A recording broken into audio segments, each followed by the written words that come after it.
రాష్ట్రంలో దంచి కొడుతున్న వానలు, హైదరాబాద్ రోడ్లన్నీ జలమయం, ట్రాఫిక్ జామ్ గంటల కొద్దీ ఆగిపోయింది. ఏందన్నా ఇప్పుడు అందిన సమాచారమా ఏంది? Okay okay. రాష్ట్ర వ్యాప్తంగా ఉష్ణోగ్రత 44 డిగ్రీలు దాటడంతో జనాలు బయటికి రావడం లేదు. మళ్ళా మారిందా? సరే సరే, ఇక వివరాల్లోకి వెళ్తే ఉరుములు మెరుపులు తాటి చెట్టు మీద పిడుగు పడడంతో తాటి చెట్టు మాడి మసైంది. ఏంది సావిత్రి ఆర్తలు? మరి కాలం చూస్తే అట్లనే ఉంది. ఇది ఏ కాలం అని ఎవరన్నా అడిగితే పగటిలేమో ఎండాకాలం, పొత్మీకినాక ఆనాకాలం అనుర్రి. హావు మరి 2 కాలాలు ఒక్కపారు చూసినట్టే ఉంది. పొద్దుగాల 8 గంటలకే చంపుతుంది ఎండ. పగటిలి పూట బయట తిరగాలంటేనే భయపడుతున్నారు జనాలు. ఇంట్లో కూకున్నా ఆగడు దగడు.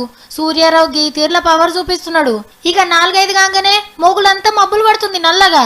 జోరుగా గాలి దుమారం, ఉరుములు మెరుపులు. అగో గట్కేసర్ల తాడి చెట్టు మీద పిడుగుపడి ఎట్లా మండుతున్నదో.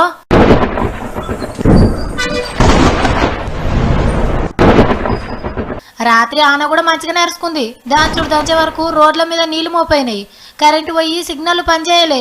ఈగేముంది 7 కాడికి ట్రాఫిక్ జాములు. ఇది పట్నంల పరిస్థితి.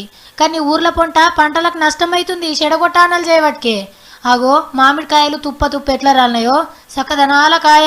కొన్ని ఊర్లల్లా రాళ్ళ అన్నాలు కూడా పడ్డాయి. కోతకచ్చిన వరి చేనులు అడ్డం మొరిగినాయి. మస్తు నష్టం రైతులకు. సర్కారే ఆసర కావాలని కోరుతున్నారు. ఇంకా 2 రోజులు కూడా ఇట్లనే ఉంటుందట. జర చూసుకోరు మరి.